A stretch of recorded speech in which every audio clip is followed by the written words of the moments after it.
Hello नमस्ते जजलपा आजको कार्यक्रम हेरिराख्नुभएका सम्पूर्ण महानुभावलाई यस कार्यक्रममा हामी विभिन्न व्यक्तित्वहरूसँग विभिन्न विषयमा कुराकानी गर्नेछौँ भने आज हामीसँग हुनुहुन्छ एकजना फ्रेन्च डिरेक्टर अना डेलुश। उहाँसँग आज हामी इङ्ग्लिस भाषामा कुराकानी गर्नेछौँ। आउनुहोस् उहाँलाई स्वागत गरौँ। नमस्ते। Namaste. Welcome to today's show. Thank you for having me. So firstly, before diving into the question, I would like to congratulate you in your music video, Suryodaya with Unique Boy. I think the audience have really appreciated the work very much. Thank you. That's very nice of you. And I feel very grateful that we had such a positive answer to the music video because we put a lot of work into it. Yeah, so we'll definitely talk about it in the coming time. But now I want to know about your journey. How did you started your journey as a director? At 12 years old, Young. Yeah, my uncle gave me a camera and I started to film some stupid stuff. So I'm a bit old, like I'm born in 1991. So when I was 12, it was a long time ago. And so the cameras were not very good quality. But still, I would film a fake film like Pirates of the Caribbean or fake Titanic with my sister and all. So that's how I started my filmmaking journey. Being a French person, how did you discover Nepal and what made you come to Nepal to start your journey as a director again? So I discovered Nepal because at some point I was living in the US and I was spending Christmas all alone away from my family. So I had a lot of time to just go online and look at documentaries. And I saw a documentary about the living goddess Kumari, and I had no idea of what the Kumari was. And it fascinated me, this idea that we can find a goddess in a child. And I contacted people through social media. There's one person that I know knows one person that knows Nepal. And actually there was, like, a friend of mine had a friend that had been living in Nepal for 10 years. And I really wanted to go to Nepal and meet the Kumari and make a documentary about her. So I met this person that had been in Nepal for 10 years. And I told him, if you hire me for free in your next project, just pay for my flight and I will work for you. And in exchange, I can go to Nepal and I can discover the place. So that's how I arrived to Nepal in the first place. So how was the journey? You said you were working with the Kumari, who was Kumari. So how was your journey interacting with Kumari and what are the things that fascinated you more? So my journey was that when I wanted to make a documentary about Kumari, this was kind of the first documentary I had ever made. So I was baby documentary director. And I went online to research who had been Kumari. And I saw that Shaniera Bazasharia had been Kumari. I contacted her on Facebook. And she told me that, yes, we could meet for an interview. And I was very shy, very, very shy at our first interview. And I think I was so shy and so clumsy in the questions I had for her that she did not see me as a threat at all. And she felt very comfortable. And after that, we became, I dare to say, friends. And she even brought me to her house to grab tea with her parents. And so that was my first interaction with former Kumari, at least, Shaniera Bazasharia. Are you still in contact with her? Yeah, of course. She's one of my best Asian friends. So you have also worked in various projects in Nepal already. How, as a foreigner, as a French person, how was your influence while you were directing a movie or doing a music video? How was your perspective and how did it affect the storytelling that you show to the audience? So that's a very, very interesting question. And it's a question that has bothered me a lot because in my side of the world, in the West, there is something we call cultural appropriation. And I really, really did not want to be this white chick that shows up to Nepal and just makes movie about Buddhism and living goddess without even understanding what this is about. Like, it was very important for me to be extremely knowledgeable and to do a lot of research about the topic so that I am not disrespectful of this very, very complex culture. So the way it has influenced me to work in Nepal as a foreigner is that it has forced me to understand that it's not because this culture is here available in front of me that I can just do what I want with it. Like, I have to be very respectful of every topic. I have to research a lot.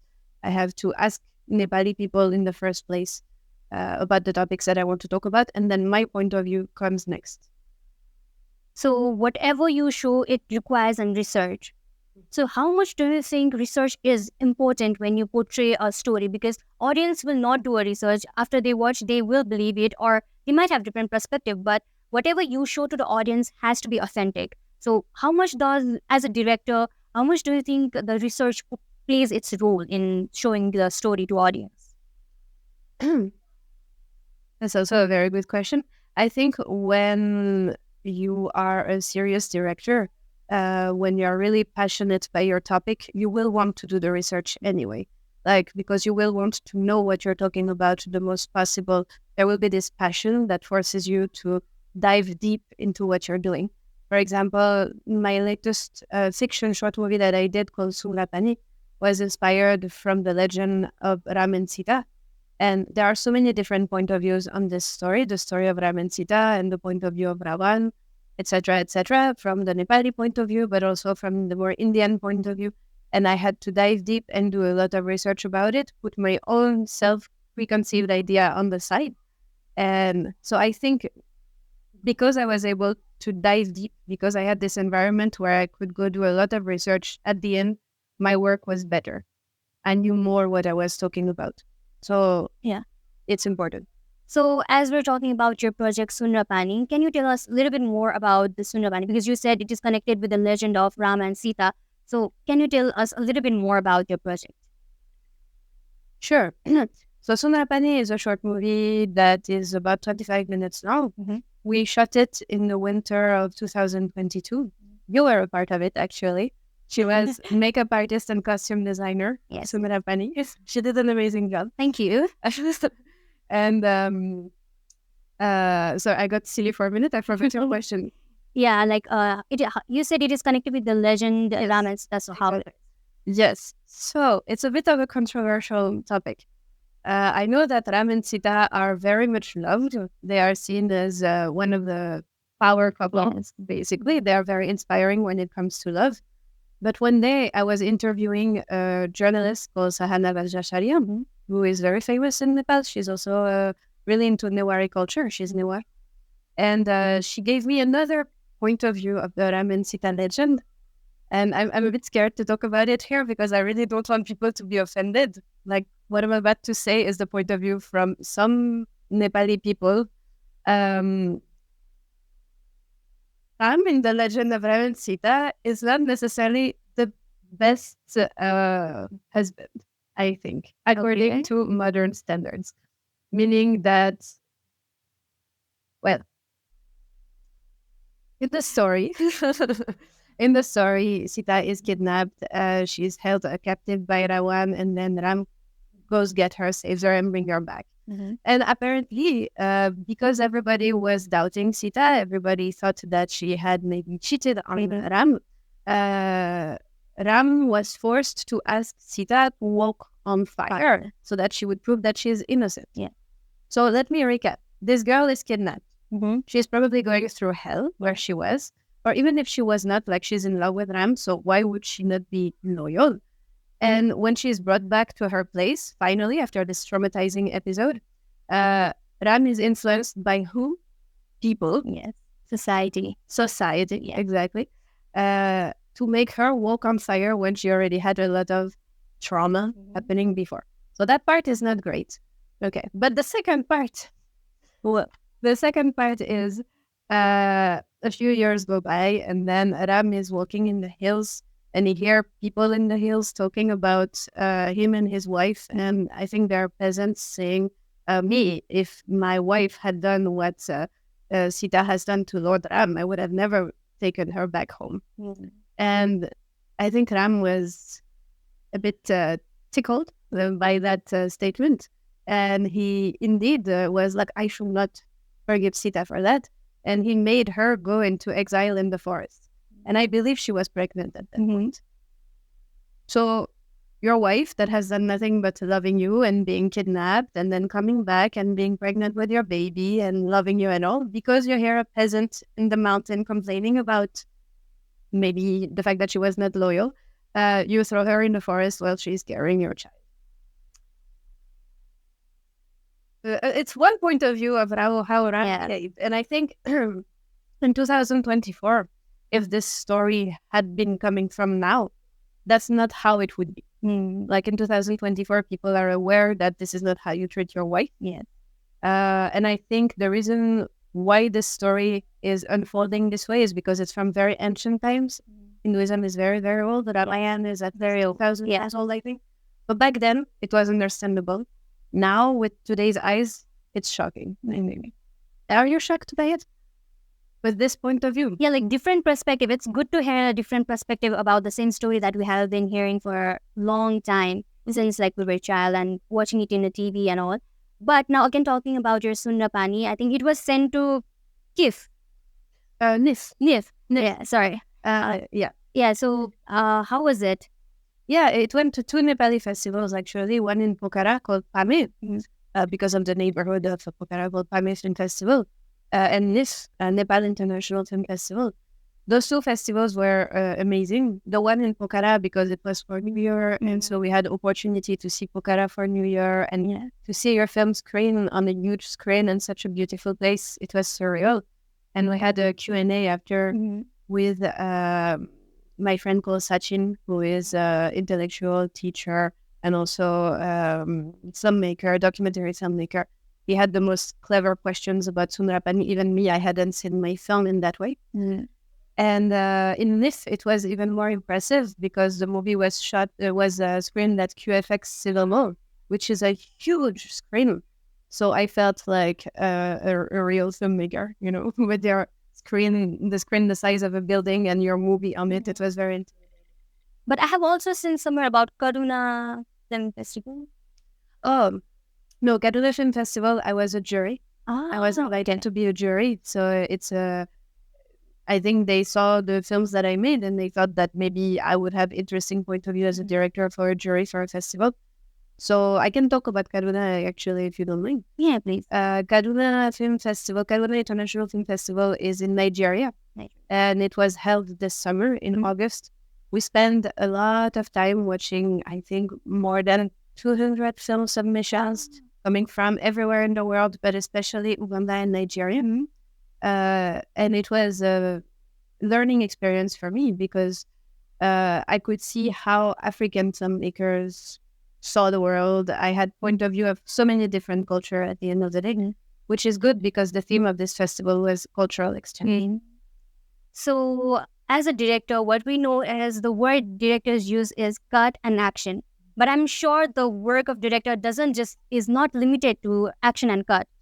So what is actually the process of, as a director, what are the process to make a particular movie from pre-production to the, until it is of audience? So what is the work of director except action and cut?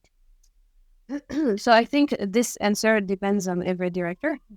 For me, the work of a director is to identify who is the best in their department and to be able to pull the best from every person on set. Like, I am not supposed to know every detail about how the camera works. I'm not supposed to know every detail of every product in makeup department, but I'm supposed to know the basics of each department so that I can speak the language of everybody in every department. So as a director, at least in my point of view, the way I try to do a good job is I try to know the most of every department so that I can go and speak their language. And then I am the person that is coordinating with every department. By department, I mean camera, light, costume, set design, sound, acting. And those are so many different departments that if there is no one to connect them, then at the end on the screen, it just looks very scattered. There is no unity. And the director is the person that brings the unity because the director has the vision of what he or she is trying to do. Okay, so now let us shift from the question answer segment and let us go a little bit towards the rapid fire, where we have a few questions, this or that. So it is basically made so that our audience can know a little more about the guest. So it's like a get to know me or get to know you in short. So we'll get to that. The first segment is this or that, and in this question we have a basic questions. So a book or a movie? Which do you prefer, a book or a movie? I think this is a wrong question for a director. Oh my God. The thing is, I want to say a book, not because I don't like movies. Like, obviously, I love movies, but because I think books are good for the health of your brain. Like reading is good for your brain health. So I want to read more books than I watch movies. So any books that you are currently reading or the book that you like the most? The book I'm currently reading is called Unholy Blood by Radha Podel. She is a Nepali feminist activist. She was a nurse during the Kalanka massacre that happened at the beginning of the Civil War during the Maoist uprising. She wrote the book Kalanka Massacre in English. I think they translated it to Jumla. And she is impressive. Like she created the foundation Dignified Menstruation. And it's a foundation that is now acknowledged all over the world as fighting for women's rights and especially access to decent feminine health and healthcare. Okay, so next question, tea or a coffee? Coffee. Coffee. Okay. So are you a morning person or a night owl? So I guess I am a morning person because I go to bed at 4 a.m. No, but it has been proven scientifically that your brain is more creative very late at night. And I think the reason why is because when your brain knows that everybody is asleep, then there is this little shy part of your brain, the creative one, that feels like, oh, I can come out. I can come out. Nobody is going to judge me. And then you can be creative. So I person. So another is a short movie or a full-length movie as a director and also as an audience. That's a good question. So at this point in my life, I am in the process of making 2 fiction features. One of them being about a historical figure of Nepal, actually, Pratap Lele. So I want to say, for me as a director right now, feature-length movie, because that's really the next step. I really want to try feature. I have done a few feature before that were not on the professional scale, more like personal scale. But yeah, for me, director, feature length. As an audience, so I think because of YouTube now and because of social medias, people are used to short content more than long content. In 2024, where everything has to be fast-paced and where you have to make money and quick, make a profit, people sometimes don't have the patience to sit for 90 minutes, 2 hours, 3 hours if we're talking Bollywood. But I think they should. Like they should, because there is a certain charm in building a 90-minute story. So I want to say, as an audience, I like feature. Okay. So a last question, do you prefer action movie or a comedy movie or any other genre? Genre that I like is psychological thriller. Any movie that you like the most? Let me think. I mean, some of the psychological thriller that really influenced me when I was being a filmmaker, 15, 16 years old, were The Prestige by Nolan, Memento by Nolan. There's going to be a lot of Nolan. Okay. He's a very good filmmaker. Okay, so now we'll get back to our question and answer segment again. So as you were talking about the baby director era, so can you tell us little memories that you have from that time? Like what fascinated you? And, I was like this when I initially started and now I'm here kind of thing. So as a baby director, my way of doing was I would be obsessed with one topic and I would just talk about that. Like I had my Chaplin phase where I literally made movies where I was like Charlie Chaplin. Then I had my Pirates of the Caribbean phase where I was Jack Sparrow. Like I shot myself being Jack Sparrow. I did a feature film of 2 hours long where I was playing Jack Sparrow, James Moriarty, and some other character. And my best friend was playing Sherlock Holmes. Oh. Because we also had another phase where I was obsessed with Sherlock Holmes. Okay. And we did 3 short movies based on Sherlock Holmes where we spoke in English when we are French people, just because Sherlock is in English, so we have to do it in English. And I was Sherlock, and then we did 2 feature where my best friend, he was Sherlock. Okay. So we had a Sherlock phase. So yeah, baby director had a lot of obsession on a specific thing, then would have to do something about it. And I think now, grown-up director, teenager director that I am, it's more like my obsession is not as obsessive. It's more like a passion, and I will sit down and try to look at it and be like, why am I obsessed with it? Oh yeah, Jack Sparrow, it's because freedom and great fashion. Okay, so I guess I want to talk about freedom with great fashion. Okay, let's do it. Okay. So you said you were also a character, so that means you were also into acting. Yes. So what is it? Can you share about like how is an actor, Anna? So actually, the truth, and it's a bit sad to say, but when I was a kid, I did 15 years of theater, Okay. and I always wanted to be an actor first. But when I was in high school, I was bullied because of my looks, and people told me that I was too ugly to be an actor. Yeah, yeah. So shocking to hear. Yeah. And I decided at that time, I was like, okay, they think I'm too ugly to be an actor, so I'm not going to be an actor. I'm going to be the person that tells the actor what to do. I'm going to be a director. And the thing is that I realized after that I preferred to be a director rather than an actor. Like I would have gone back to being an actor once the insecurities about my look and the bullying had stopped. And the thing is that lately, since last year, actually, people have been hiring me to be an actor in their projects. So it's very moving for me because I'm like, oh, okay, so those mean people that were bullying me when I was a kid, they're gonna see now, like I'm in this Netflix series, like I'm on 2 Netflix projects actually. I also did a feature with a few good names of Nepali independent artistic cinema that I'm not allowed to talk about for now. Okay. And so it was very emotional for me to see that actually I can be an actor, and it seems that people don't seem to think that I do a bad job because they hire me. So maybe I have something to offer, but still I prefer Nirdeshak. Okay. So as a Nirdeshak, Yeah. how it's not just a story that's important when you show to audience. The acting itself plays a very important role in it. How do you choose any certain actor to be a character of your story and to give them a life? How do you choose that particular person, actor? Actually, that's very, very funny because when I was in film school, so I went to film school in the US, and everybody, when they had to do their film project, they would have casting call, Yeah. and I never did any casting call. I would never have any audition for any actor, and it would drive my friends crazy. And they were like, you should try to do a casting call. It's good for learning. But I don't know why. Every time I just write the character for the actor. Like I meet an actor that I have a very good vibe with, and then I see their work. I look at how they act, how they talk, how they walk, and I write the character based on them. So that's how it goes.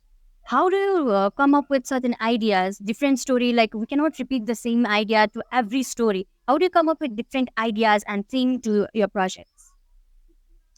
That's the most difficult questions for creative people that you have just asked. So in the theory of screenwriting, they say that there is only 32 different type of stories, and they've already all been written. So whatever we are doing is just one different version of those 32 type of stories. I'm saying that because I think a screenwriter or director, they should be at peace with the fact that it's okay to not create the most revolutionary story ever. What you have done, probably other people have done it before. But if you have your own vision, your own personal connection to it, then it will be special. And for me, how do I do that? I genuinely, it hits me like lightning a lot of time. It's like I get obsessed with one thing, fire for Suryodaya, for example, or the idea of putting gold in a miserable environment for Sundrapani. And then I just try to build around it and meet people and talk about it. So I'm also very curious about your project of 2019, The Best Medicine. Yes. Yeah, can you share? Because I think the story was very different. So you have a very unique vision actually, whether that's for Suryodaya or Sundrapani or even The Best Medicine and other works you have done. It's very unique and it's very different. So, but I'm really particularly curious about The Best Medicine. So can you share about it? What's that about and how is it working in that project particularly? Thank you. The Best Medicine was my student project, my thesis film as a master student in the US.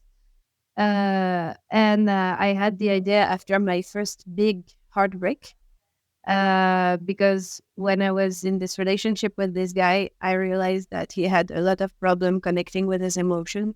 He was the typical real men don't cry guy, And I remember in 1.5 years of relationship, which is a lot for me, I saw him cry maybe 2 times, only 2 times.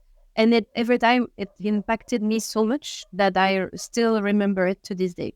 And the best medicine came from that idea. The idea of the best medicine is that we have told men that real men don't cry for so long that they physically are not able to cry anymore.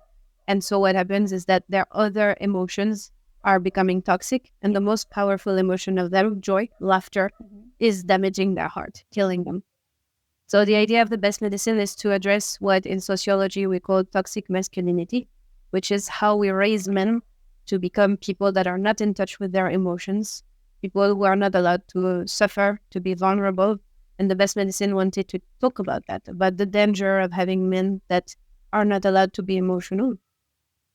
And we talked about it through the point of view of laughter. What if laughter could kill them? What if the thing that people love the most in the world, joy, actually could kill them, you know? And actually, in the West, there is something, back when we had kings, there was a person that was called a buffoon. Okay. A buffoon was a clown, a jester. And the clown was the only person that was allowed to tell the king critical point of view. Like only the clown could go and tell the king, oh, maybe you raised the taxes a little bit too much this year. You know, Like an informer. critical informer. Yeah. And so the best medicine is also talking about that. The fact that in laughter, jokes, there is a power of criticizing society. Like through laughter, through jokes, through humor, people can be critical about the society that they're in. You can see a lot of comedians, they talk about humor. They talk about the society through humor, and then you joke about it and you're laughing and you're like, it's true that this government is full of rotten old people. You know, it's so funny, but it's true. Yeah. And then people become critical. Yeah. Yeah. So if we want to watch that video, where can we watch it? Actually, right now it's nowhere because the best medicine is getting adapted into a play. Okay. So now we have already came to Nepal again. So I want to ask, like, you have worked in various projects in Nepal, as I already mentioned before. But as a foreigner, Nepali language and everything you have to adapt, it's very difficult. It's not a one-time thing. How do you manage to work in Nepal, even with the language barrier? Like, there are actors, there are producers, there are many other people in particular projects. How do you communicate with them, even with the language barrier? Actually, there is no problem with language barrier. I think most people I met are very good at English. Some are even better at English than me, like Shanira, for example. The way she speaks English is great. Or Radha Podel, then I met the writer. Her English is immaculate. The biggest challenge for me was not that. The biggest challenge was to learn how to cross the road. Oh, okay. And the spicy food. That was so difficult.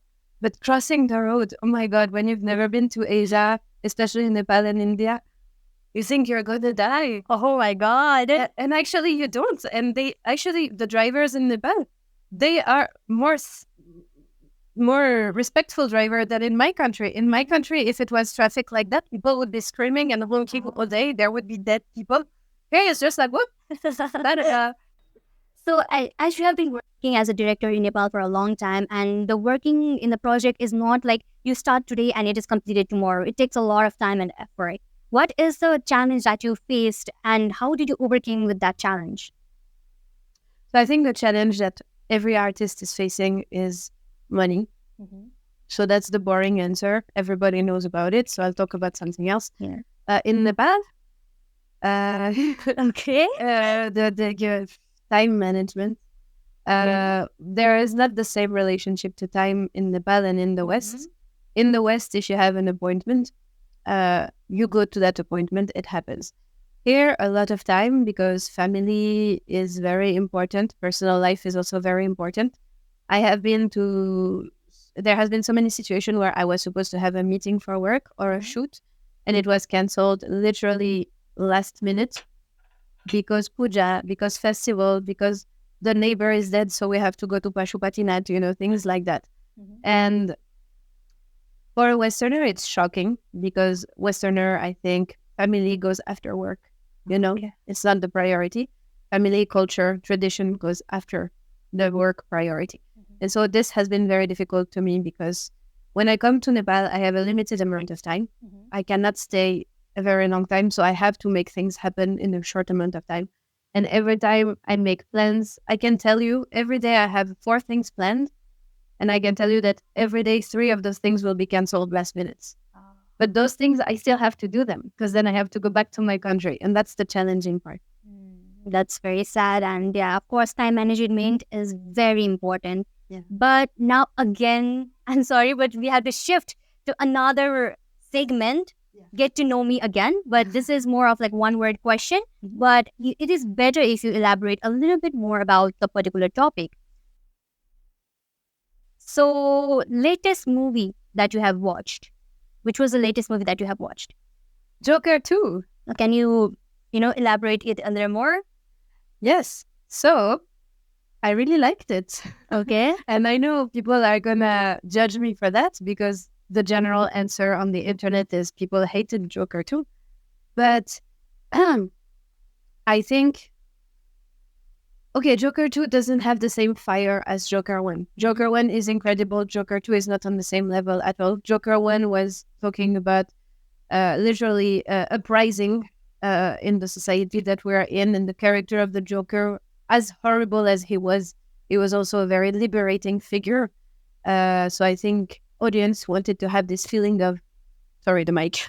Audience wanted to have this feeling of freedom through the Joker again. And Joker 2 is not at all about that. Joker 2 is about mental health and how someone has trauma and is not recovering from it and is pushed into being a character that he is not.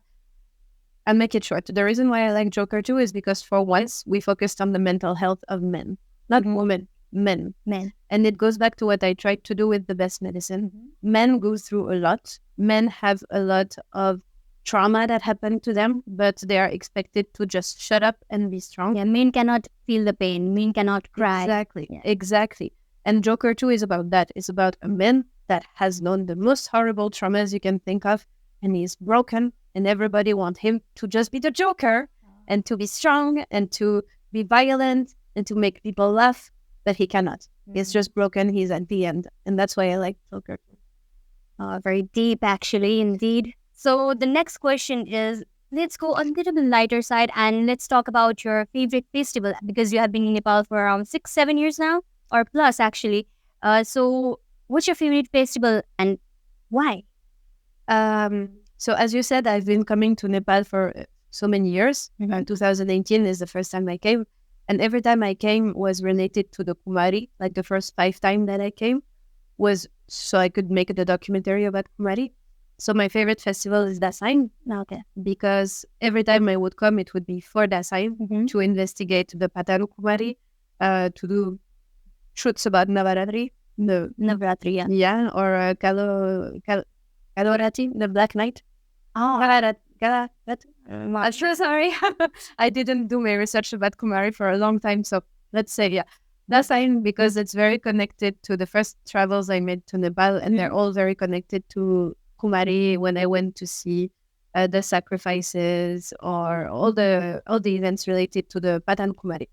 And I must say, as a festival, one day I was at the Women's Day of Indra Jatra. Okay. When they pushed me under the mouth of Sweat Baira to drink the chang. And I really liked it. Because chang is so good, first of all. And it was intense. Really intense. Usually there are a lot of fights going on during that time. So that's very interesting. On the Men's Day, there was a lot of fight. On the Women's Day, not a lot of fight. I think women were pushing each other, but mostly they were trying to make sure that I could drink the alcohol. Okay, so we go to the next question. It's like, whenever we watch movie, anime, or anything, series and all, we particularly get inspired from that character, and we wish that we were also kind of that person or that character. Are there any fictional character that you wish you were, or you could be like part of it? Yeah. So since almost 10 years, I've been watching One Piece and Luffy. Okay. The main character of One Piece, I think. So a part of me identifies a little bit as Luffy because he's a bit of a savage. He's very loyal to his friend. but sometimes he's a bit weird also. So you are saying you're weird? I'm an artist, of course I'm weird. So I identify to him, but it's especially that I wish the world had a roofing because we need one. So, Okay. So it became about the festival. We talked about the anime character. We talked about the favorite movie or the recent movie you have watched. But now we are gonna come to Nepal and let's see like one thing that you like and one thing that you dislike about Nepal. Also, Nepali entertainment industry. Whoosh.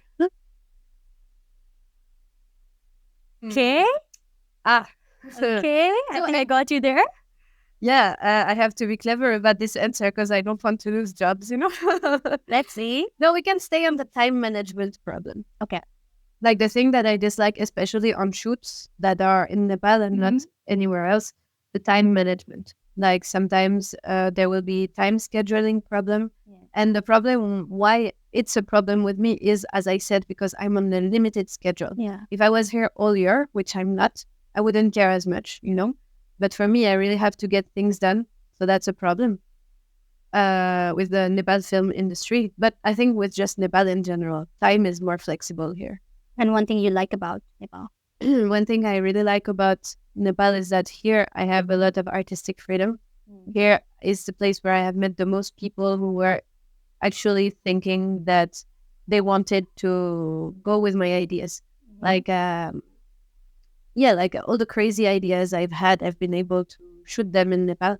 So it's a very supportive for artists environment. Okay, so the last question for this segment is any movie or a director that inspired you also as a professional way? So there is one specific movie that has completely changed the way I see filmmaking. So the director is Park Chan-wook. Okay. He's Korean. He has done movies like Old Boy, Sympathy for Mr. Vengeance and all. But he has also done Lady Vengeance. And I remember the day I saw Lady Vengeance, my whole conception of filmmaking was changed. Okay. It was talking about the most horrible things. And by horrible, I mean child abduction, rape, etc., etc. But it was talking about it in a way that was very poetic. He had managed to find poetry in horror. And it really gave me a different perspective on what we can do with them. Horrible things don't have to be treated as horrible. They can also be seen in a different way. Oh, okay. So Lady Vengeance. So you said Korean, right? So Yeah. do you watch K-dramas? Yeah, I watch K-dramas. I have watched a few. Who is your favorite actor in that, from a director's perspective? Let me think. I like Han So-hee. Okay. As a female actor. My favorite Korean actor is Gong-gyu. Okay. I love Gong-gyu. Actually, I told my boyfriend that I will be loyal to him and I will be faithful to him. But if Gong-gyu is flirting with me, I'm sorry, but... Okay, please note that. No. We already... He knows. Gong-gyu doesn't know, of course, but my boyfriend knows. Yeah. What if he sees this video? Gong-gyu? No. It's okay. It was a joke, Gong-gyu. Don't worry. Yeah. So any favorite K-dramas? Okay, let's get a little bit into today's trend, nowadays. Yeah. K-drama. I liked Hwarang. Hwarang, okay. Oh my God. I liked it so much because costumes were amazing. The traditional costumes. Yes, but traditional in a pop way. Like, I don't think they had those bright colors. Like, they made it very pop. Like, sometimes there is the blue and violet guys in front of the red and orange guys, the very complementary colors. Other K-drama, I don't know if it's a K-drama, but I watched Mask Girl recently. I'm not sure. Very dark, very, very dark. It's about how the horror behind the Korean beauty standards, especially for women. It's a horror show, basically.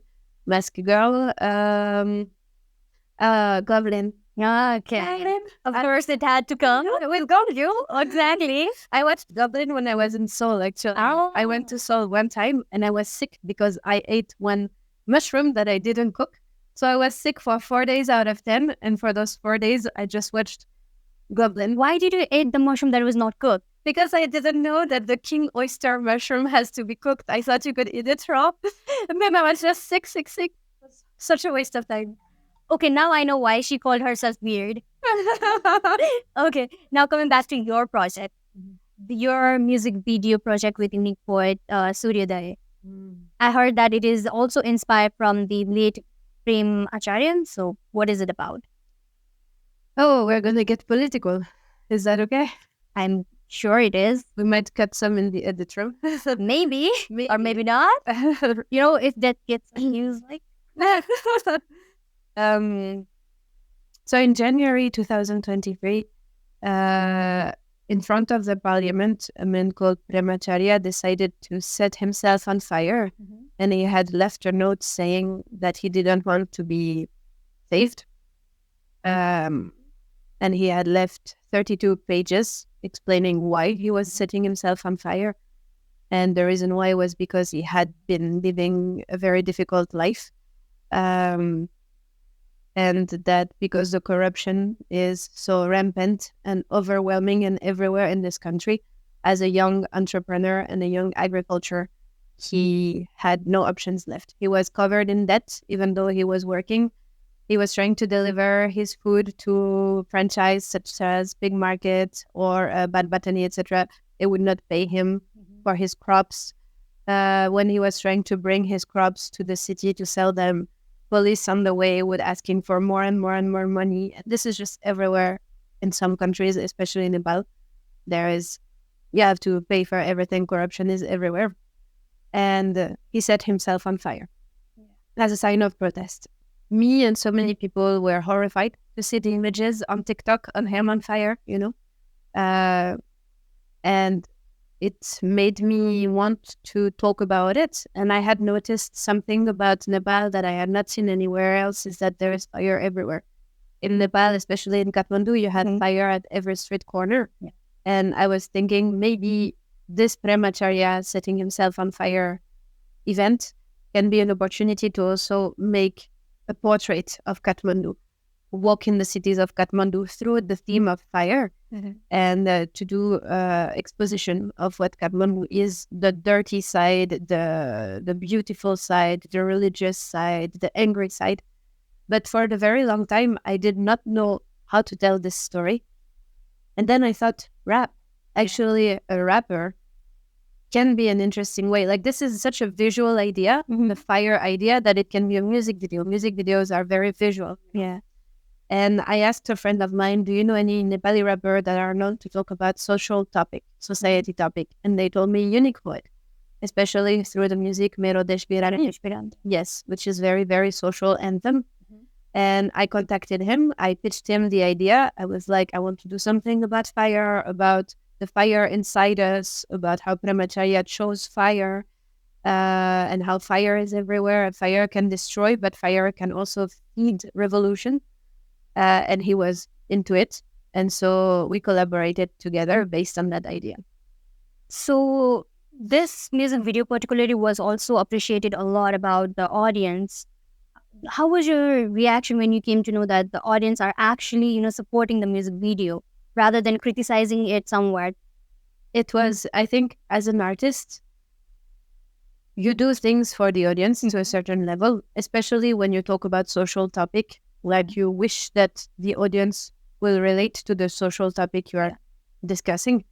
And to see that people were moved by it, when I was reading all the comments under the music video, because they posted a lot of comments, I cried because I was like, this is what artists want. Then I spent all my money in this music video. I did not make any money from this music video. I just wanted to tell the story of this man and of this point of view of the fire, because I really believed that we had a story to tell and that we could add our stone in this building of, modern Kathmandu point of view. And to see that people were reacting the way I had hoped they would, I was like, wow. It made me feel very fulfilled and grateful as an artist. But do you also think the way you are portraying the story of Suryodaya, I'm talking particularly about Suryodaya, do you think your vision, your story, have they understood in the same way that you are trying to say, or they have also portrayed it their own, own imagination? Have they captured it in your way? I think So in art theory, there is something called the death of the artist. The death of the artist is the process where the artist gives his work to the audience. And that's when the artist died. The artist dies at this moment because his work doesn't belong, when their work don't belong to them. It belongs to the audience. That means that even Joker too, the director probably had a certain idea in his mind, but me, I put my own idea in Own it. interpretations. And I completely accept that idea that maybe I did it in one way and maybe people understood it in a different way, saw something more in it that I hadn't seen. Maybe some people didn't understand the detail of the story in Suryodaya, but that's okay because we're doing a behind-the-scene video of Suryodaya, actually, Okay. where we're explaining, doing social analysis of the symbolism, the locations of the music video. And actually, one person from the family of Brahmacharya actually collaborated to the project with us. Nice. That was very powerful. So I'm okay with the idea that they might see something different than what I tried to do. That's what artist is about. Definitely, its story was really amazing. The way, the lyrics were also very capturing. It's good. Yeah, and the cinematography was also really amazing. I also heard that it was sent to a Nikon. Yeah, so, what is it about? So in France, there is something called the Nikon Film Festival, which is very famous in France. Basically, they take very short videos, and every year there is a new theme. And the theme for this year was fire. So I was like, whoa, I don't know how I can talk more about fire than through Suryodaya. Like, this is just fire, fire, fire, fire. Yeah. So we sent it. Then there is different type of competition in Nikon Film Festival. But the most difficult competition in this festival is the audience award, where basically you win if your audience votes for you. And this year there was 3,000 movies that applied to Nikon. 3,000? 3,000. Oh. About 3,000. Okay. And Suryodaya was in the top 1% of the most loved and supported movies. Oh, that's actually. really nice. Yeah, we were in the top 30 most supported film out of 3,000. Wow. And I think this was due to the huge following of Unique Poet, because Unique Poet is a very beloved Nepali rapper. And also my family. Like, they sent email to everybody in my family saying, send the link, So I think Unique Poet fan base is 50% of the votes, and then my parents creating fake accounts is the fake accounts. Please listen to I'm joking. Okay. But I have to give it to my parents. Like, they were so supportive, and they emailed it to everybody in their email list. And they're not that young, so they don't have that many contacts. But they were so into it that even if they barely garnered 50 votes, it's huge for me. Yeah, of course. Yeah. Okay, so yeah. Any dream project that you want to work on? Yeah, actually, so my friend, who is a French writer called Éric Chazot, he wrote a book called Le Seigneur de Kathmandu, which means the Lord of Kathmandu. Okay. It's about the king poet of the Mala dynasty, Pratap Mala. And this book is incredible. And the way he portrays this king is very, very clever. He did a lot of research about Nepal history because Pratap Mala was before Prithvi Narayan Shah. And from what I understand, before Prithvi Narayan Shah, there is not a lot of written history. So doing research about the history of Nepal before Prithvi Narayan Shah is very hard. And he did it. Like, he did a huge amount of research. And I want to make a huge historical movie about Nepal history, but I want to make it with Nepali people because cultural appropriation, as we talked about at the beginning, like, it's not my people, it's not my history. I can make it, but I have to involve people. Yeah. So, any upcoming projects? You also told about Suryodaya's behind the scenes. So, if you can share anything to the audience, please. Yeah. So actually, the people who worked on the music video of Merodesh Birami by Unique Poet, they are also working on the behind-the-scene video for Suryodaya, because we wanted to do an analysis of Suryodaya, like the cultural, symbolical analysis of the music video, and go behind the storyline, behind the lyrics. So this should be released in a few weeks. And so that's the very, very soon project to happen. And then the big one that's going to happen also is the play for The Best Medicine. So I'm in the process of writing the screenplay for The Best Medicine. So we're almost in the end now. Do you have anything to say to our audience as a creative person, as a director? Anything, any suggestions? Like there might be a lot of people who want to be a director themselves or work in any kind of entertainment projects. So do you have any suggestions or anything that you want to say to upcoming artists or the directors or yeah? So what I've witnessed in Nepal is that everybody around me has incredible artistic potential. I don't know what it is with your country, but you seem to really encourage people to discover their artistic Why do you potential. think you're talking? Why do I think you're talking about me? Because I am. Oh, thank you. You're very artistic. See, Thank you. So no, I genuinely think that there is something in the way kids are raised in Nepal that encourages artistry. Maybe it's because you guys are still very close to your culture and you value a lot the importance of safeguarding culture. So I think you should do that. Like you should stay close to your culture and use all the tools that you have at your disposals through YouTube tutorial of how to use camera, how to use painting techniques and all. And your culture is so unique. Trust me, I have lived in France, I have lived in the United States, I have been to Asia, to Turkey and all. I have never seen a culture like in Nepal. You have something special. You should really look at it and use it the way you already do, actually. So that's my advice. If you want to be a Nepali artist, whether it's film, writer, anything, like look around you, your culture has something special to tell to the world. Okay, so the last thing before I forget about it, yes, a small autograph. Da-da-da-da. Okay, so let's leave one page and you can use any sign pens or the pen you want and a small message and your autograph. A message for the show. Yes.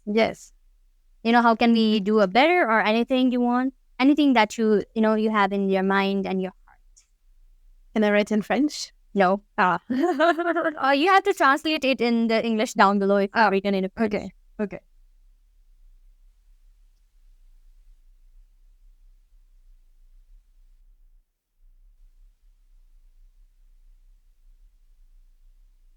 Don't cry.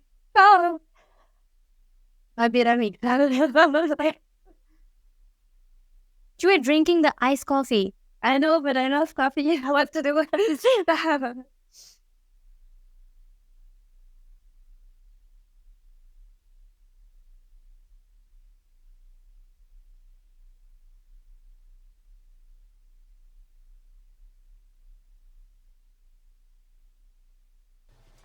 I like what?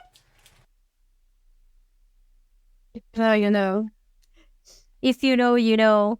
Yes. Not sure how it's spelled, but I think that's right. no. Oh.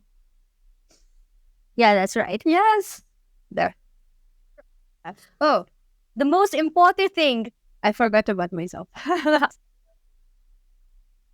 Thank you, madam. So good. I hope you enjoyed today's segment. Yes, you're very good. Thank you, ma'am. Intimidating. Okay. So thank you so much for coming in today's program. We hope to meet you again. Yes. Bisous, bisous.